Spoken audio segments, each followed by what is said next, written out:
What is up, everyone, and welcome to the newest episode of Unpopular, the Pop Culture Podcast.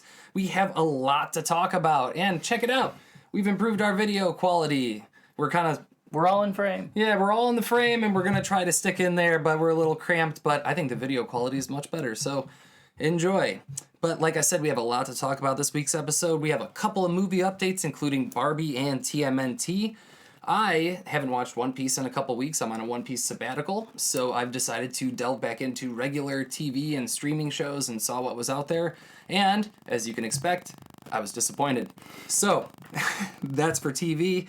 We have some comic updates, some toy updates, some gaming updates. We have a whole lot of shit going on. And, unfortunately, a famous celebrity passed away, and we're going to talk about that in a second. Yeah. But, yeah, that sucks. But, like I said, we have a ton of cool stuff to talk about today, so hopefully there's something in that mishmash of everything that you will enjoy. And if you don't like one particular thing, you can obviously jump to another chapter in the video, so you don't have to listen to us talk about toys or comic books or movies or Nick's brainwashed feminist opinion about Barbie or anything.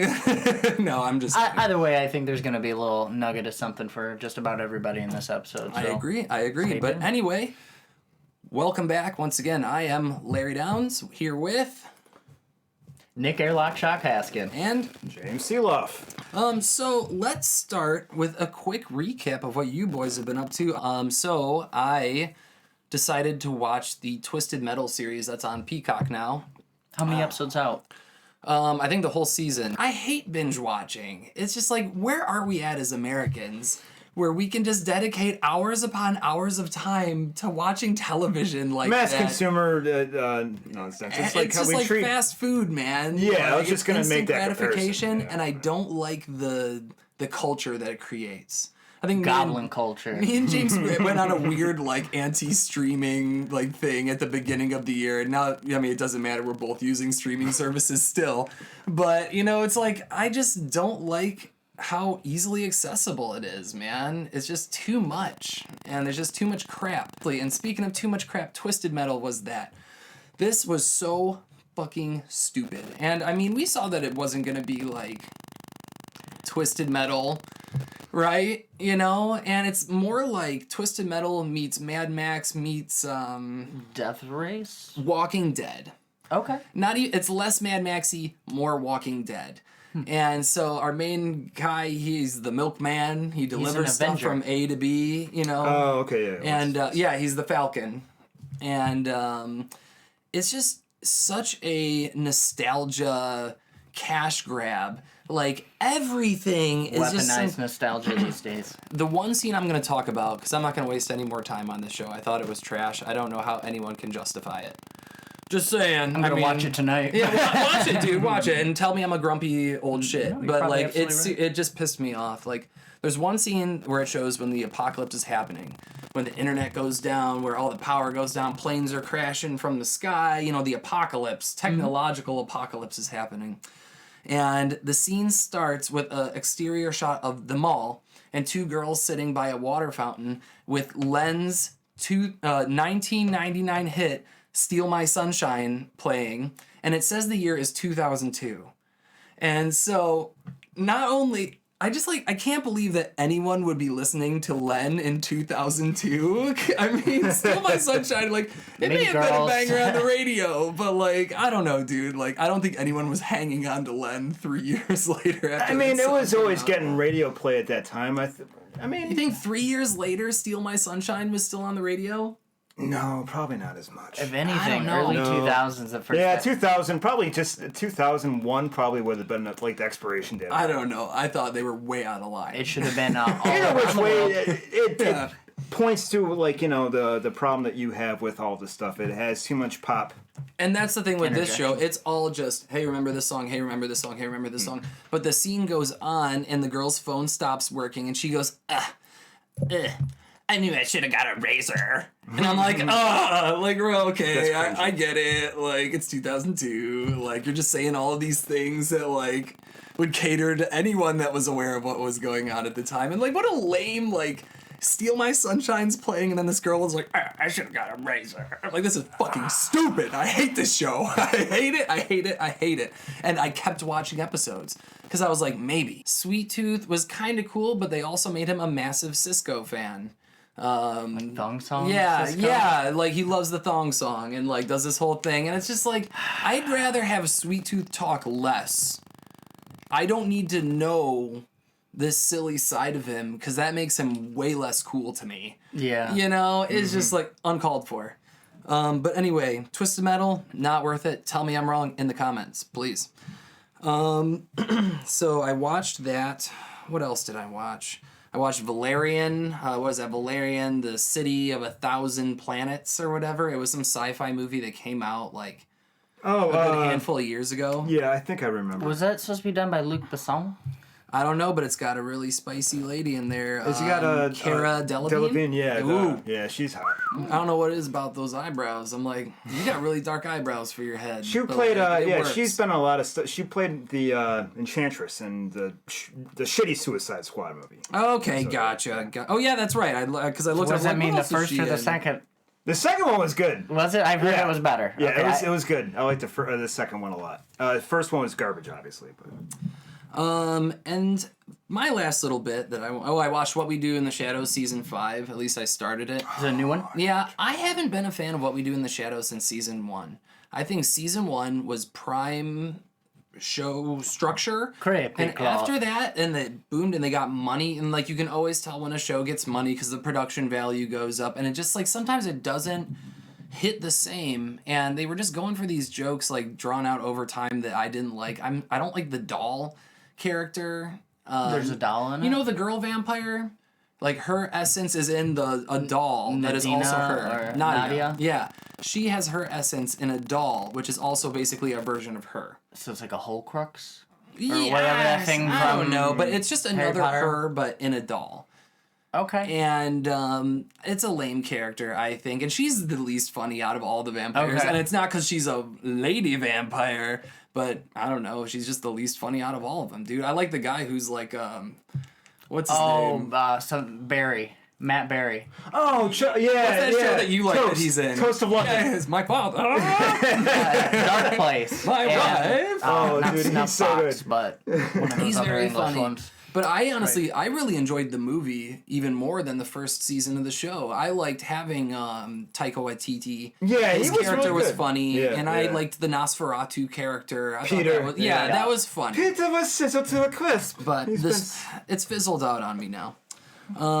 But the last thing I want to talk about, so Tori has been watching. I went to bed and she ended up going like intermittently in and out of sleep watching all of these horror movies because Tubi just kept them playing playing, over yeah, time. yeah, it And happens so to me like all the See time. No Evil 1 and 2 were playing this alligator Lake Placid versus Anaconda movie, and it's funny because like they all have Robert Englund in them. he just shows They're all up. just blending together. Yeah, like in and, a, and so he's like either got an eye patch or a hook hand or something. Like, God bless him. But like, and Danielle Harris, like she's in a lot of those movies too. And I'm just like, what's going on, dude? Probably felt like she was just watching one giant, long, super Right. hot. Especially if you keep on like if you fall asleep to movies like that and you keep on waking up and it's still Robert Englund yes. and everything and you're like I don't know what's reality anymore. Is Robert Englund just in every movie now? Right. Like But this is what spawned this conversation. We were watching The Matrix. I turned on The Matrix Resurrection, the newest one, right? Where after X how many years they made basically Trinity the one, right? Yeah, why not? And so like as there was a scene where Trinity, they're on a motorcycle, Neo and Trinity, and Neo's like riding on the back of the motorcycle holding on Trinity, and Tori's like, why did they do that? She's like, why? Like, is there any more way we can emasculate Neo? to kind of like take the power away from Neo. Yeah, and it's just like after all this time now, Trinity's the one or whatever. Blah. It's like there's. And I was started going on a rant about it, of course, and I'm Right. like, yeah, well, it's just like, how can you take one of the biggest icons of cinema in the last 20 years? Yeah. Let's say Neo from The Matrix. The Matrix was fucking huge, and like, how can we just like piss off anyone that ever loved that character It's like, oh, we're gonna have him be just a fucking weenie. Because, like, there's that scene at the end where they jump off the roof to, like, and she just is holding on to him and she flies off. And I'm just like, oh, Neo, no! Like, oh, man! And it's like, she I will say that, I mean... it's like, what a weird, for a fourth movie after all this time, he did him dirty. Yeah, it sucks because it's kind of like it doesn't feel organic, I guess. And then on top of that, it's like, even with this, I'm still... what's her name? Trinity. But Carrie Moss is the actress, right? Okay, yeah. I'm not. I'm a fan of the character herself and her, the actress. Yeah. And Trinity was cool. I think every guy that watched The Matrix was like, yeah, Trinity's cool. Yeah, yeah. And she doesn't need to be... right, but I mean, I guess...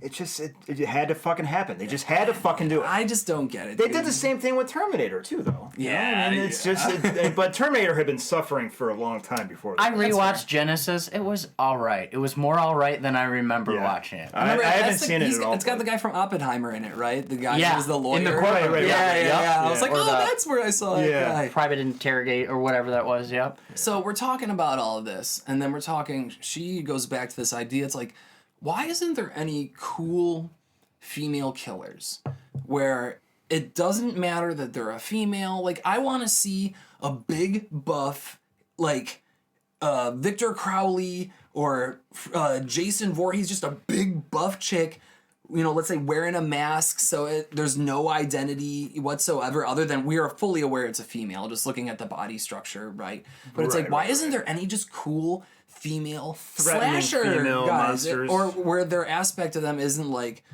predominantly like in your face that they're a woman, or that's not the selling point of the character. Right, I feel like we'll That's see more non-binary and we're saying killers before we see a cool lady killer. Right, it's like, why don't we get a cool butch, big, emotionless? I would be down for that, man. I know you would, buddy. I know you would. I mean, that's right up maybe James. different reasons. James is like, I'll do the casting for this movie, if you don't mind.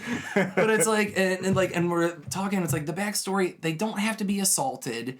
Right. It's just like, and they're like, maybe the mom emotionally abused them, and that's why. I feel like you'd have to play on it. You'd have to probably play on something that notes on just her fucking hulkish stature, maybe. Right. But as far as like her being utterly a broken person before, it doesn't necessarily need to happen. Yeah. Like, just craft a strong character good fucking female monster. Yeah, slasher dude. monster. Where it's not like I just want to see some big buff monster chick just rip people apart. Like Victor Crowley or Jason Voorhees or James whoever. is getting hard under the table. I know. Is someone kicking me down there? No, come on. But if you agree with us, let us know down in the comments below. I think there need to be cooler female killers. Obviously, there's cool female horror movie characters out there. I'm not trying to dog on them. The Samara and stuff like you got a couple, but they're. That's not what we're talking about. Alessi from Silent Hill, the evil. Oh yeah. Alessa. Oh, see, but like those are like.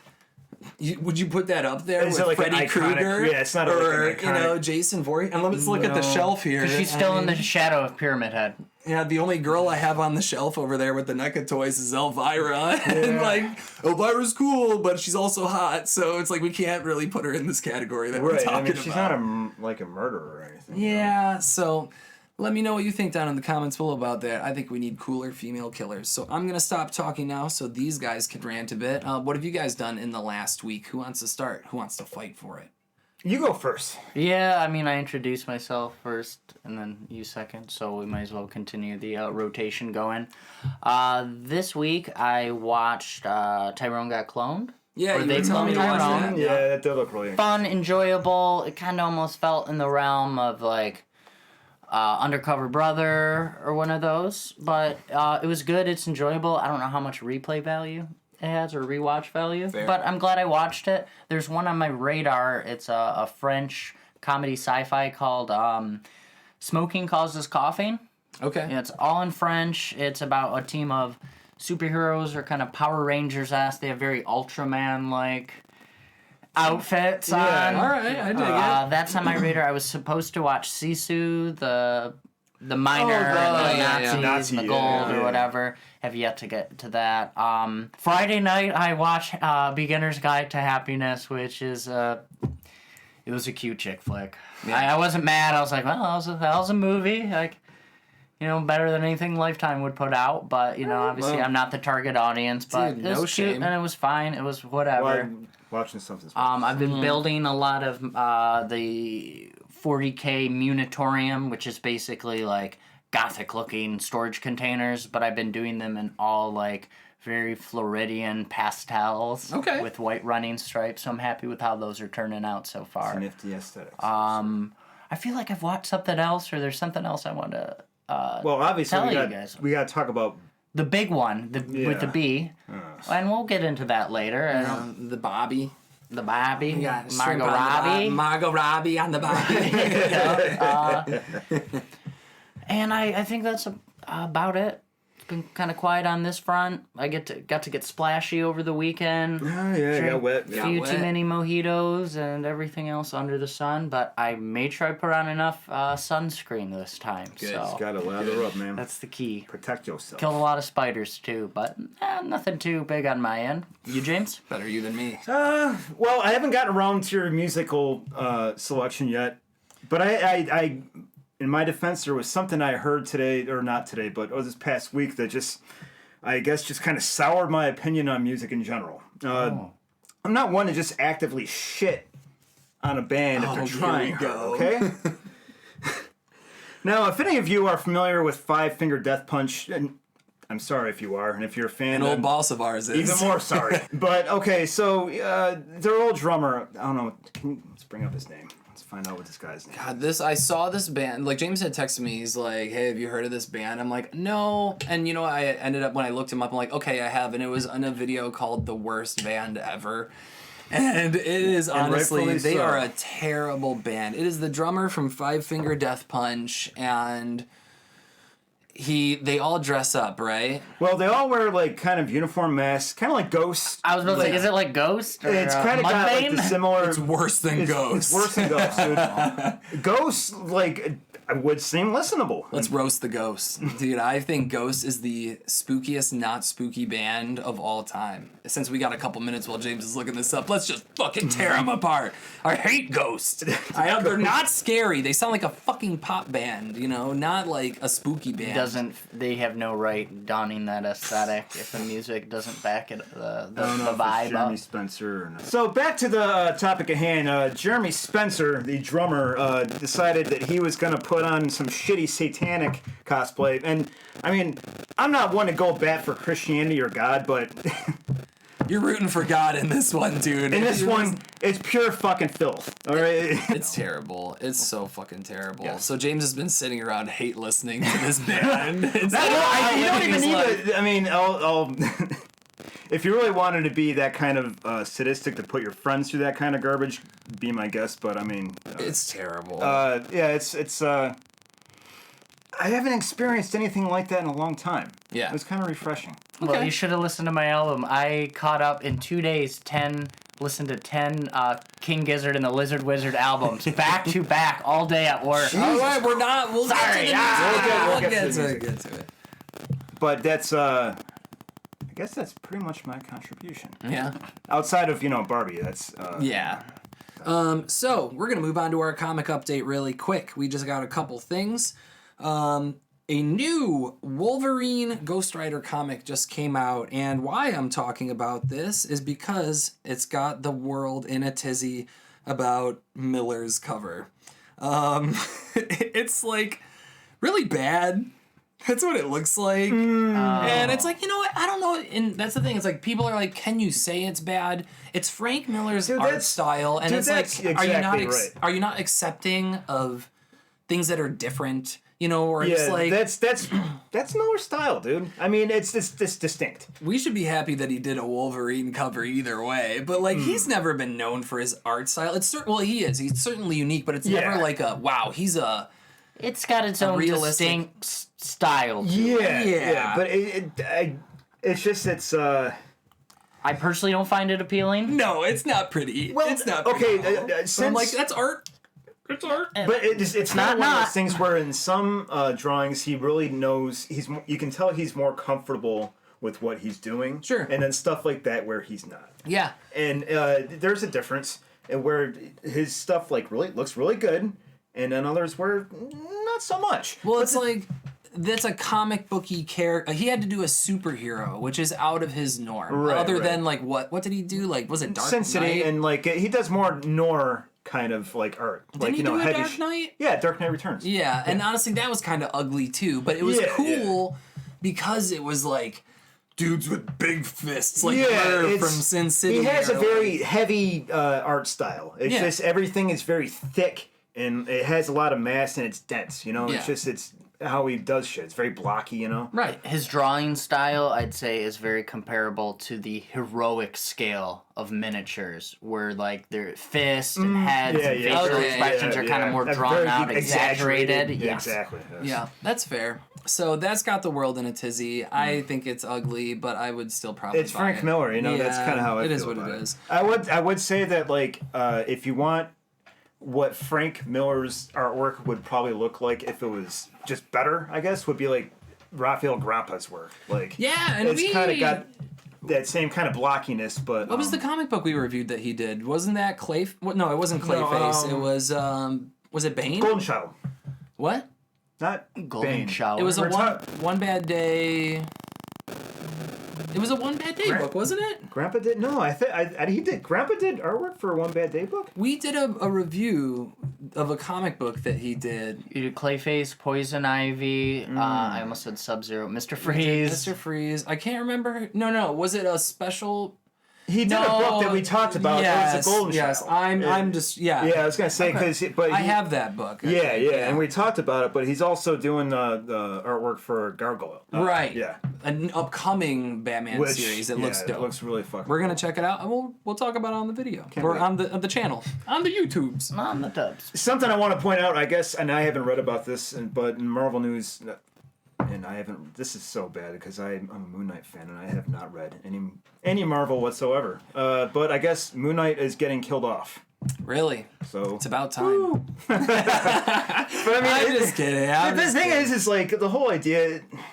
Does a hippo god sit on him or something? It's, Moon Knight, he's been killed before. The whole idea is about him being predicated on him getting killed. He's not gonna be dead. No, of course he's not, because he's a comic book character. Yeah. Marvel does this all the time. They just killed Kamala Khan, and they just wrote us a new comic book with her in it. It's Like, it's like a body swap thing, right? Well, no, and that said, he's just gonna die in the story. when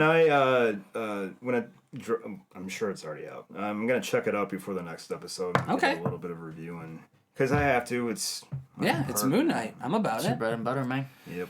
Other than Say that, that as I'm like, yeah. I guess I do like Moon Knight. so for DC, the Superman annual for 2023 came out, and I will always buy those because that means it's not a story that I have to keep buying issues for, and I love Superman, so I will definitely pick that up and read it. I don't care if you don't like Superman. I think he's great. What the fuck's wrong with you if you don't like Superman? That's right. That's Something wrong right. with you. Yeah, anybody that doesn't like Superman or the Beatles. Get out! You hate America! This is how.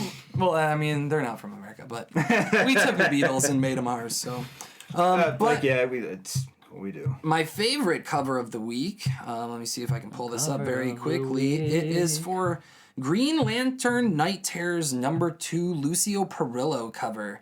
It's just a super cool skull boy. That looks like an Lantern's airbrush ring. t-shirt. Like, I mean, It does, fair, man. But Yeah. it's got the Green Lantern's ring. It's cool. No, it's definitely cool as shit, but you could definitely see that like airbrushed on a shirt or Look, Or like a truck. a van. Yeah, I was gonna say on the side of a van. it was an easy week for them because there was no smutty girl covers that came out. Okay, I can assure you, if Back there was to skulls. If there was immediately a smutty girl cover, I'd be like, oh, that would get my cover of the week. I don't care if the viewers hate me for it. Do you just see the one where Poison Ivy is pouring in a bath for like Harley Quinn in the little tulip cup thing?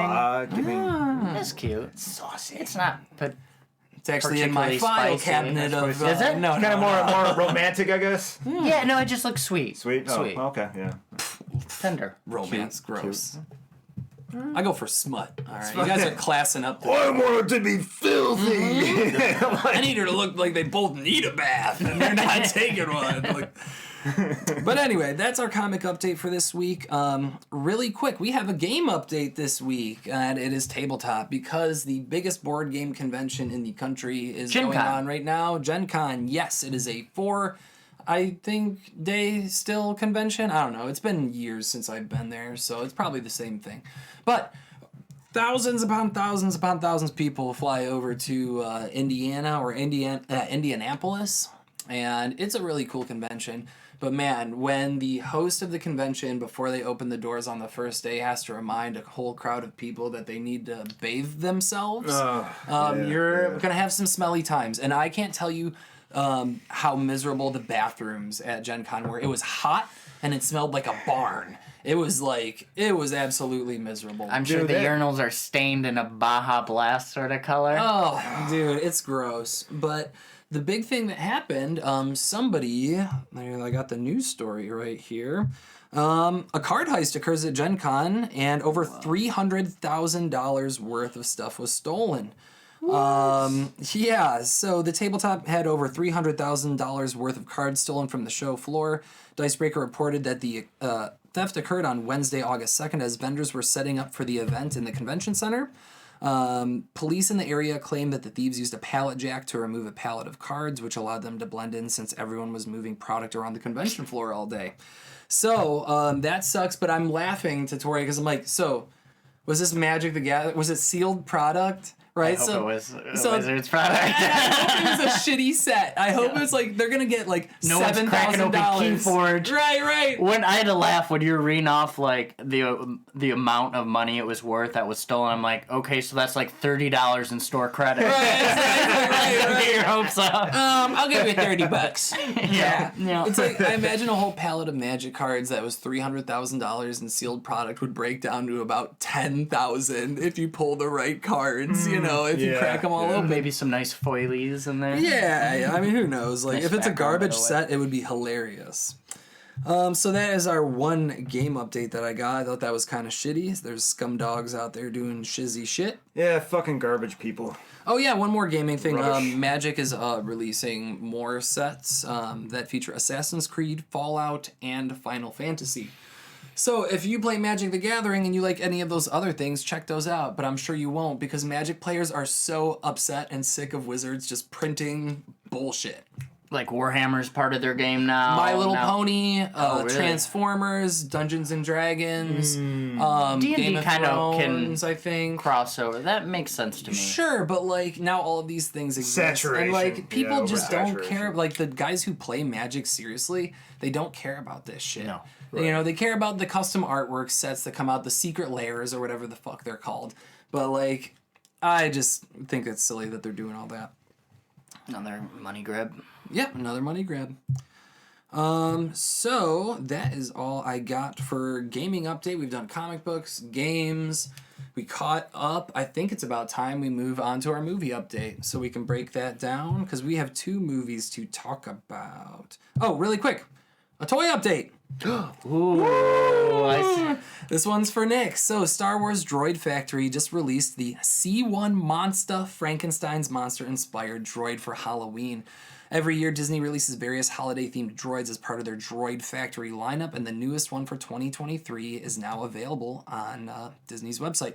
And it looks like Frankenstein's monster. It's got like little bolt ears and everything, and I think that's super Little cool. servo arms is the... right. I got Nice. Nick the Christmas one from last year Love that had it. like it was like a snowman, right? It had Yep. like a scarf and a top hat and a pipe, right? And then I think it's a little Christmas story. I think one of the legs is wood, like Tiny Tim. Oh, okay. And it's got like a carroty looking nose. It's absolutely darling. Yeah, but these are really cool toys, and I love those are fucking gimmicky cool. holiday shit like Yeah, that. that's Order me one and tuck it away for Christmas. We'll talk about we'll Get figure yourself it out. one too. That's right. So anyway, now we can move on to our movie update, and I'm going to give these guys a chance to talk so I can rest my voice and shut up for a bit, because they are going to be talking about Barbie, which is by director Greta Gerwig, written by Greta Gerwig and Noah Baumbach, and features Margot Robbie. And sorry. Ryan Gosling. Yeah, he's.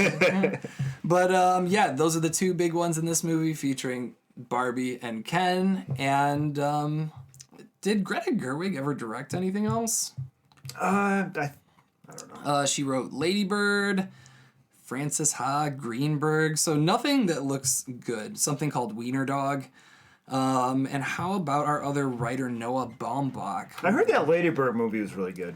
I've heard that too. I've never watched it though. Yeah, I heard it was really good. And this looks like a bunch of shit too that I've never heard of. White Noise looks familiar. Madagascar 3, Fantastic Mr. Fox. Okay. Oh, okay. Life Aquatic. So all right. they've got some stuff more some so cred, than yeah. Greta Gertrude or whatever her name is. Gerwig. Yep. Okay, so I'm going to let you guys have the floor and talk about Barbie. What did you think? Overall, fun, fabulous, colorful, entertaining. It almost went by too quick. Did I say it was funny? I thought it was You very said it was clever. stunning and brave too. I said stunning and brave. No, I'm kidding. Visually stunning. I want it Stunning and brave. as long as it's not made out of plastic. The brave part was questionable. The stunning part, not so much. Go ahead. I want to dig my toes into that pastel pink sand on the beach. It was just a plastic chunk. I know. Oh, like the wave. It's just like a solid piece. And I love that. Like, you wanted to be there, right? In Barbie Land? Oh yeah. Like he wanted to be there and like participate and like interact in that environment, and it's so just weird and like pleasing in that when they get to LA, it's kind of like a downer at that point.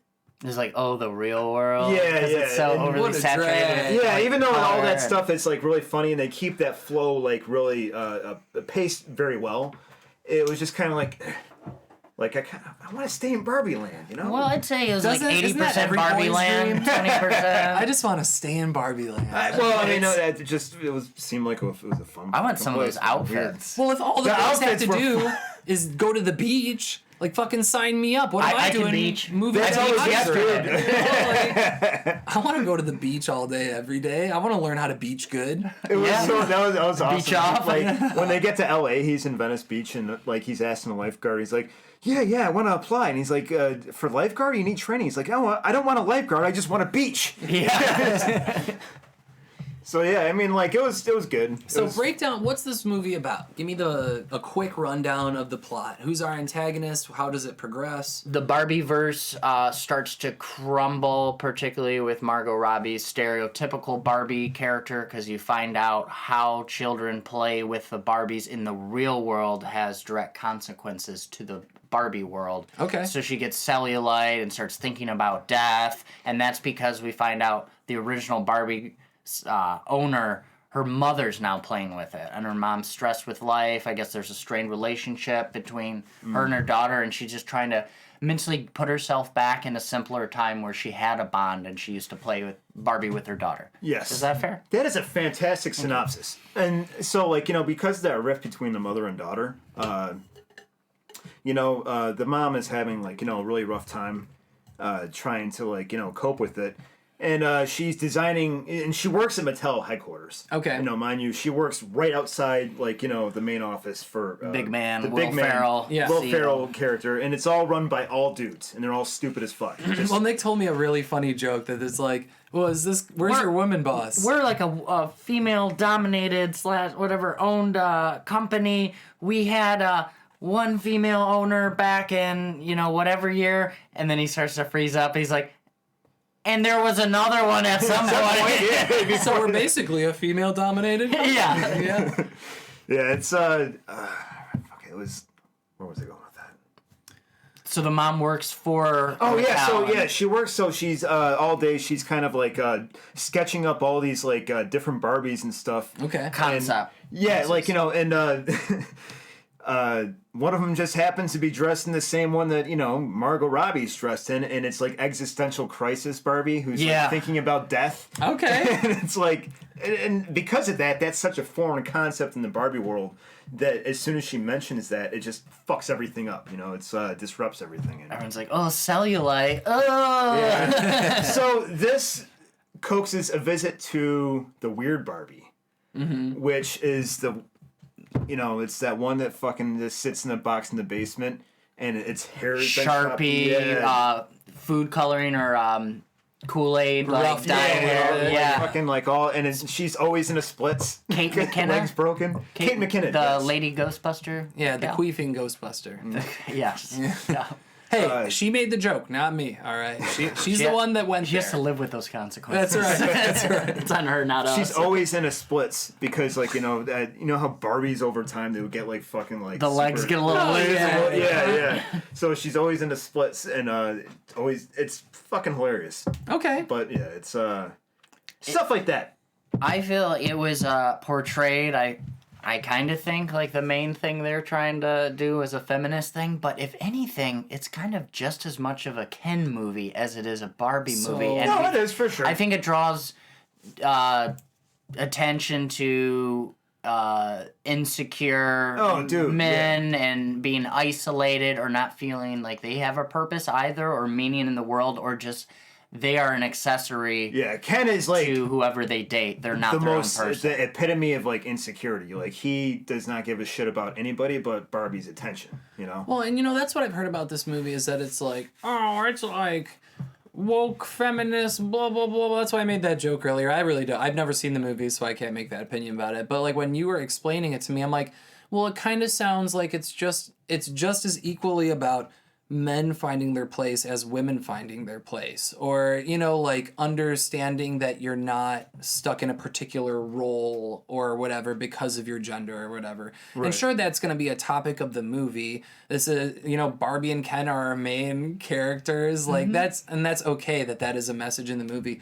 But I think some people are focusing too much on the Barbie aspect where it's like, oh, in the real world, women can't do anything. And it's like, well... Did Barbie have a musical number? There's music going on in the opening, but there's a whole Ken song and dance. Well, here's the thing, like, as a girl's toy, Barbie or whatever, like, does that not also play into young girls developing what men's role is in the world? So why not talk about that, too? Right. I feel like it covers all those bases. Maybe predominantly more on Barbie, because this is her fucking movie. Right, but, like... I think when you were explaining to me, I'm like, it just sounds like you're covering both bases, not just one. Right. I don't feel like either group was alienated. It covered both, genders well. And it sounds like Ken was more liked in the movie than Barbie. Say both genders. Well, you're right. It's just all that, but they both have their moments where they shine. Yeah. It's like you both. It has something for everybody. Right. There's a very nice... I love the way they did the opening. It was kind of like an homage to 2001 Space Odyssey. Yeah, I saw that because in the trailer, I think they had that. The first, I think it was like the first teaser. Yeah, and I hate song and dance routines or musical movies, but Ken... I'm just Ken, like, the beach off, like, battle, and then it switches into this whole wonderfully choreographed... song and dance. His outfit after that too, with like the black jacket, and like the fanny pack, just had like the fucking Ken.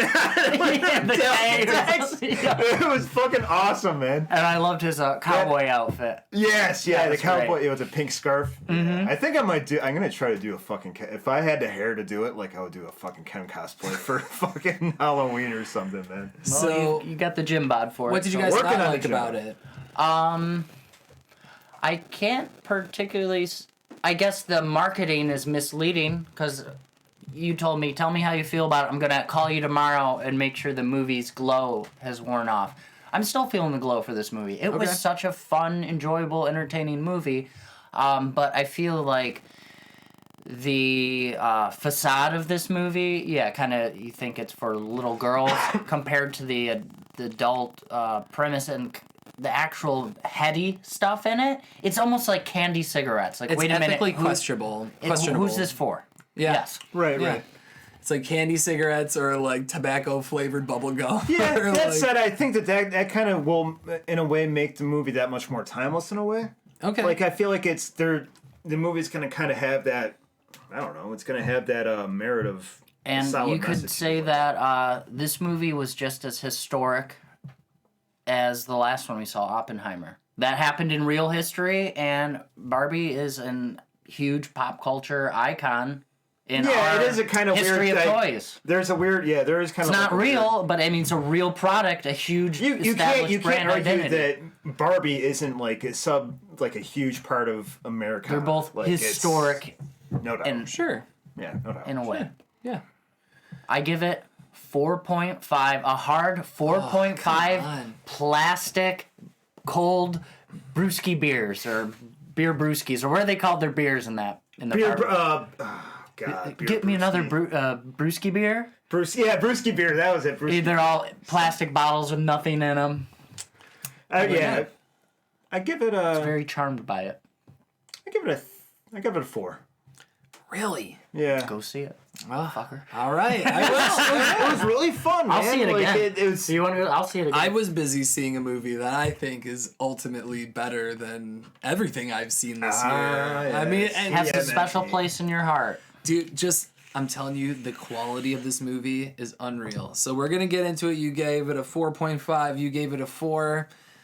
I think you can go see Barbie, or you should go see Barbie. And Larry's here, review It's pending. got something Yeah. for everybody. If know? you don't see Barbie, then you're a misogynist pig, from what I've seen on the internet. Like, oh, if you haven't seen Barbie, don't talk to me.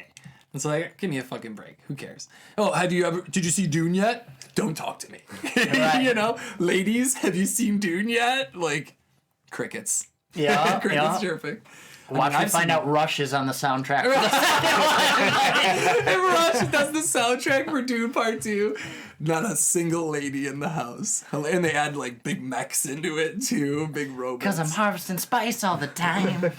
So I went and saw Teenage Mutant Ninja Turtles, Mutant Mayhem. And so this is the newest Ninja Turtles movie. There is many, many Ninja Turtles movies. And the last two being really shitty. Those were the Michael Bay ones. Okay. You know, where they looked weird. It was basically like Transformers. But with Ninja Yeah, Turtles. they kind of just 90s extreme Mountain Dew them out. You know. And I remember, Uncanny Valley, they looked a little too human-like. Yeah, it it was just ran that weird. weird, uncomfortable edge. Yeah, it was weird.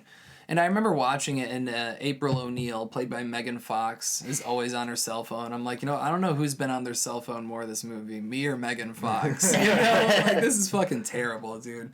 But this movie is just unreal. This was directed by Jeff Rowe and Kyler Spears. Jeff Rowe has done work on The Mitchells versus the Machines, which is a newer animated movie that people liked. Gravity Falls, which is one of my favorite cartoons of all time. He did 11 episodes for that. And Disenchantment, that other Matt Groening show that's on not as Netflix. well. Yeah, the fantasy one. Oh, it's Futurama, but Like- medieval Futurama. Right. And then also Kyler Spears, who looks like he's a Cartoon Network boy. He's done work for Clarence, We Bear Bears, Amphibia, and also The Mitchells vs. the Machines. So they are a duo in directing. And writers, we have Seth Rogen, Evan Goldberg, and Jeff Rowe. Everyone knows Seth Rogen. Evan Goldberg has done work for This Is the End and Superbad and more of those Seth Rogen Interview, guys. And finally, Jeff Rowe. Oh, we talked about he was the director, so he helped write this too. So good for him. So this film follows the brothers as they work to earn the love of New York City while facing down an army of mutants. These are fresh teenage turtles that have never really stepped out into the open world. I mean, they do to run errands and stuff, and doing that, they sneak out to go do their own thing or whatever. But let me just say, I've saw a lot of people complaining about the animation of this movie because at first glance, it looks like the Enter the Spider-Verse animation. Just that kind of like zigzaggy, scratchy, poppy, weird thing. Kind of choppy and yeah. But I don't think it's like that. In the theaters, it was like almost like a 3D claymation with someone's indie comic book artwork done too. Everything is Sounds really intense cool. and extreme. It is fucking beautiful. Okay. And no one is like, they don't draw characters like proportionate, you know? Like Yeah, there's no yeah. like solid square head. Like everyone's got like maybe an eye's coming out this way or their mouth is like kind of like this way or whatever. Yeah, they kind of have a little bit more block, a lot more angles and stuff like that. Right, yeah. right. But the animation is so fucking phenomenal. The opening sequence of it where it's like cutting through the sewers and stuff, and then the logo pops out and the ooze starts dripping and it spells Mutant Mayhem, and the score playing with it, phenomenal. It's kind of like the Spider-Verse score where it's like electronic strings like just really intense fucking electronic music that pump up every one of these scenes. Like Mutant Mayhem is the best words I think you can use to describe this movie. It is underground city dwellers, mutations, glowing neon shit, grimy New York City. Like it was just a beautiful movie. So I think everyone bitching about the animation is full of shit. I really, when I saw the preview, which I've only seen like maybe 2 or 3 trailers, and I saw that it has a pretty big chunk of like mutanimals in there and stuff. Oh, like, dude, a lot of the old characters, Screwloose and shit. like and Mondo Gecko, and all of those old characters, and Paul Rudd's Mondo Gecko, Ice Cube is Superfly. There's John Cena is Rocksteady, Seth Rogen's Bebop. Like, it's just knocking it out of the park with voice actors. And seriously, the story itself, it's about them trying to move out into the world and like have humans like them or whatever. But obviously they get blamed for shit when the villain Superfly tries to turn the whole world into mutants by releasing this mutagen into the air and having it turn into spores and basically kill everybody. But they like first a biological terror theme. Right. Okay. So at first they're like friends with him because they've never met other mutants before, and they're all from the same mutagen, and they're all like buddy with him. And then when they realize he's trying to kill everyone, they have to like put a stop to him and shit. And people are mad that April O'Neil's a thick black chick, and it's really don't care. Who really cares? No. And honestly, she was the most obnoxious April O'Neil that I've encountered thus far, but not enough to be like, not my April. Like, there's some funny, like, there's a scene where she's like, they go to the high school and they see her they're pointing this locker, they're like, oh, this girl, like, oh, this guy's named this, oh, this guy's named that. Oh, this locker, this girl's named Puke Girl, blah, blah, blah. Look at Puke Girl, blah, blah, blah. And she's like, yeah, that's me. That's because, like, she wants to be a reporter, but when she tried doing the school news, she, like... got nervous and threw up. But it's funny because she's sitting there, and she, like, is about to throw up, and, like, what's that song? It's like... Feel the rain on your skin. And like she just starts throwing up and profusely throwing up everywhere, all over the place. Like, and it did, I was telling James this, it did cross the line a little bit, I think, on excessive pop song usage. But they used tons of great songs. Like classic old hip hop songs where they're like running through the streets doing their ninja thing, like grabbing groceries and shit. Oh, super dope. And the only reason I complain about the excessive song usage in some situations, one of the songs being the internet version of What's Up. And so like that plays for when they're doing like a car chase scene. And and it got a little like but the He-Man one. The Cynthia one? Yeah. Oh my God! So that plays in the movie, and it plays for a little too long. They held on. Wears out its welcome a little bit. Yeah, and the only reason I complain about that stuff is because the original score that they had playing in the scenes was so good. When I was sitting in that theater with the big screen, with the set that is like the animated the way it is, and that music was playing, I felt just like caught up in it, like swooped up in it, man. It was just... Would you say your son enjoyed it as much as you did? Oh, he loved it. Yeah. We took him and a friend of his, and they both loved it. And I think that's great because they had the perfect amount of like a modern take on it. Cool. Because like, you know, this has to be teenagers for a modern era. You know, so they have some of them have cell phones, and they know pop culture. There was a couple pop culture references. I'm like, oh, I don't get that one. You know, like, I'm getting a little old. I don't get it. But overall, a really great blend. All the voice actors did good. I liked all the turtles. I liked April. Jackie Chan was Splinter. And it's fucking hilarious. There's one scene, like, the funniest joke of the movie. So, like, he's, like, always on them about not getting caught. You know, and because humans are evil and they'll kill you. But he goes on this thing, he's like, you don't go outside because humans are evil, they're the scum of the earth, blah, blah, blah. And they all recite this and they know this really long thing.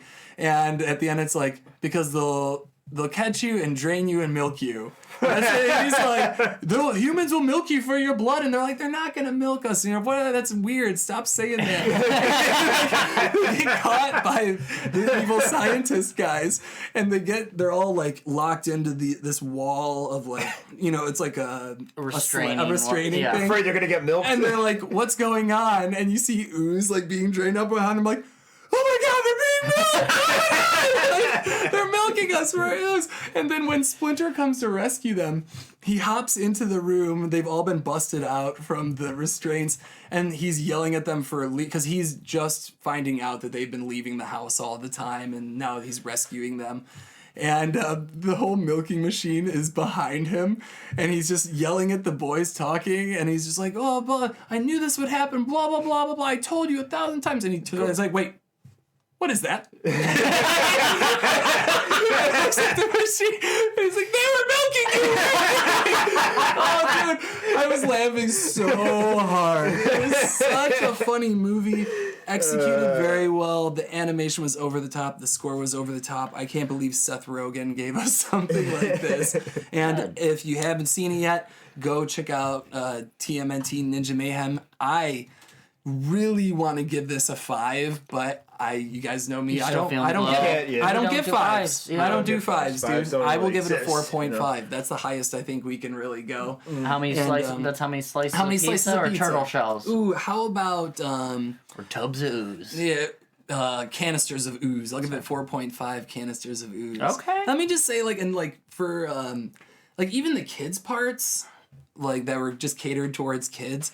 It was funny, dude. Like when they're all together, just being dumb teenagers, like saying dumb shit over and over again, like ooh. Something, something. Ooh, son. They're all like huddled together saying some dumb shit over and over. Like a bunch of teenagers, dude. I'm like, it's really cute and really funny. Yeah. So I think, I mean, I can't say that it's better than Oppenheimer because they're two totally different movies and I wouldn't feel comfortable comparing the two. Yeah, it's but heaviness and whatnot. This is the movie I've enjoyed most this year so far until Dune 2 comes out. Yeah. So that's what I said. Year for movies. Barbie is probably my movie of the year until Dune 2. Yeah. Part 2. Fair. All right. But that is all I got for this week's episode. I think we talked about a lot. It was a heavy one. Yeah, we covered a lot of bases here. If you like any of the things we talked about, or if you have opposing views of what we talked about, let us know in the comments below. That's right. You can always tell us we're wrong. We're comfortable with it. Yeah. Totally okay with getting hate mail and all that stuff. Or you can tell James he's handsome. You can always do that in the comments below. But anyway, like I said, that's all we got for this week. Once again, signing off, Larry Downs. Nick Airlock Shock Haskin. James Seeloff. See you on the next one.